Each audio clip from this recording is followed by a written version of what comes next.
and then the evening at the Improv, and that's really Freeman. what changed it, because there were comedy clubs.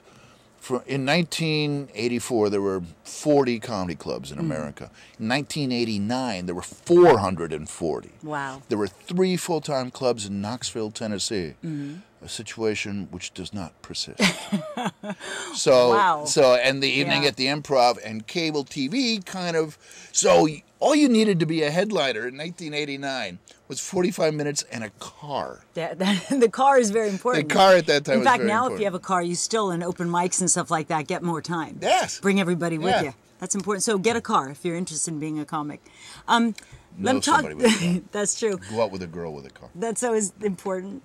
I saw George Carlin years back interviewed and said that he thought that political correctness just killed comedy. Do you have any thoughts on that? What do you think about that? Well, there was that was a plus and a minus. There was a give and take with that, because the people who were most politically correct were the college students, and the people who paid most attention to the words and the jokes themselves were also young. So and from the Bay Area. So the Bay Area, I mean, there were some things.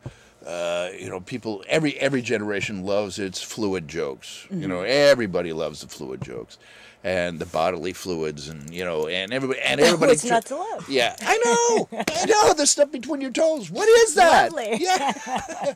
So everybody, and that will make any audience laugh. But I think the anti-gay bashing, I think that was a good thing, and something that San Francisco, and there would be comics who would kill in America, and they'd come to San Francisco. I don't get it. I don't know what they don't laugh at my stuff. Yeah, that's because you're a crude cretin, and there's no reason why you should be doing that anywhere. Although Jerry Seinfeld had this thing that he said about San Francisco comics. He said San Francisco is like Shangri-La. I don't know if you ever saw the movie, but when they leave Shangri-La, they wither and become useless and ancient. And so he said that San Francisco comics can only work up here because we got soft and we can't do the real. Yeah. Well, that brings me to a question. Are there states, you travel all over the world? I have a deal with the South. I don't do the South. You don't do the South. I was going to say, are there certain states that are smarter? I mean, for lack of a better word, that are more in touch with listening to comedy instead of just, drinking and listening to fluid jokes? I mean, are there some that are really much more in with you on an audience to performer basis? Certain states follow? I would say the East Coast, Boston, New York, D.C., especially D.C., because D.C. is a company town. It's political, and I speak of the company business. Seattle, Portland, San Francisco, Minneapolis, I can do. And there's a lot of cities that I can't.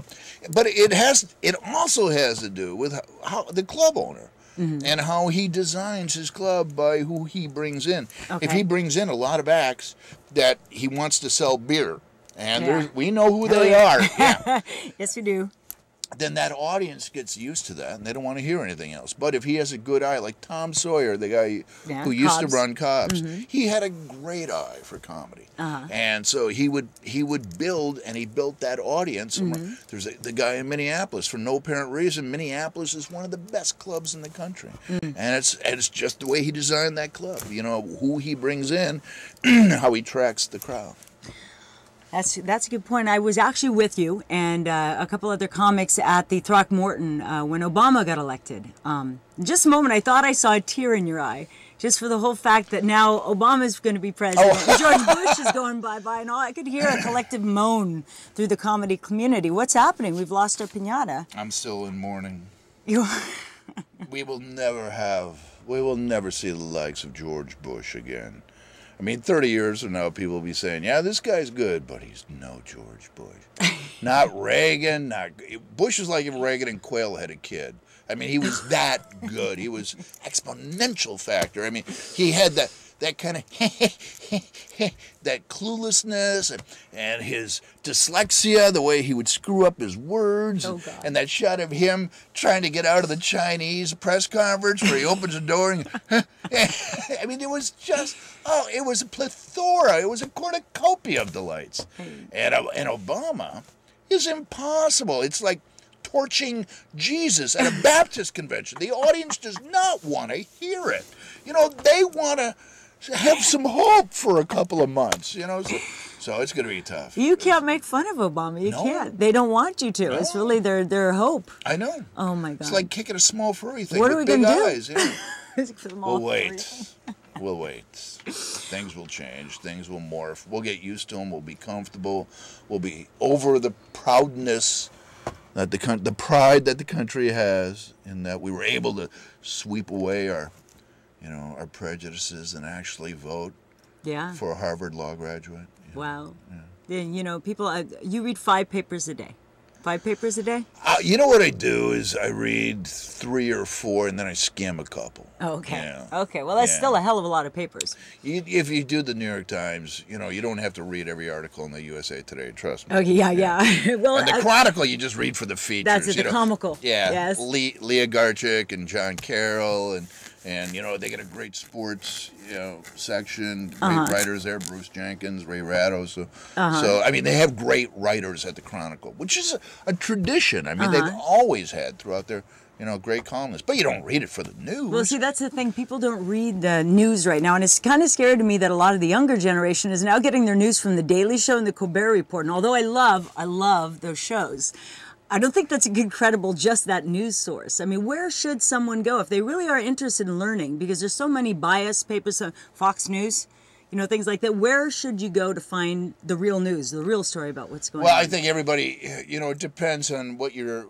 slant, what your perspective is. But I would stick with the New York Times. Although if you talked to certain members who call themselves in the middle, they say, "Oh, New York Times socialist rag," you know, but New York Times pretty clean. Wall Street Journal, good reporting, good writing, a little to the right of Pol Pot, but very, very well done.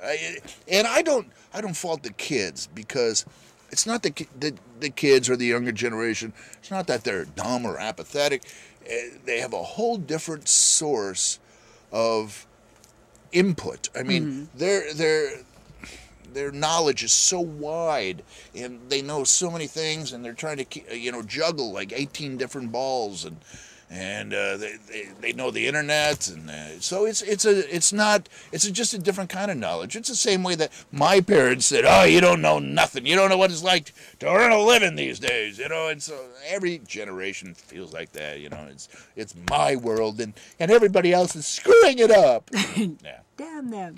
Listen, you had a very funny bit about the picture that was taken recently with the 5 presidents lined up, and could you tell us a little bit about that, because that was funny as hell. Well, I thought that Obama could raise a lot of money for his stimulus package by just taking that picture and blowing it up and using it as a bipartisan dartboard, because you got 3 Republicans and 2 Democrats, and it just, man, boom, boom, and Bush the younger is right there in the middle to act as the bullseye, and I think both sides would agree with that. And then you got that little gap.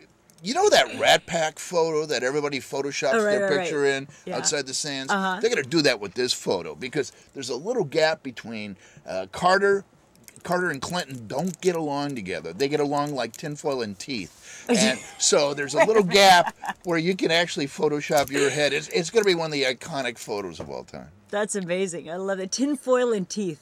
Yeah. What do you come up with these things? Is it easy for you to just come up with the comedy? I mean, from what you read, is it like it's right there?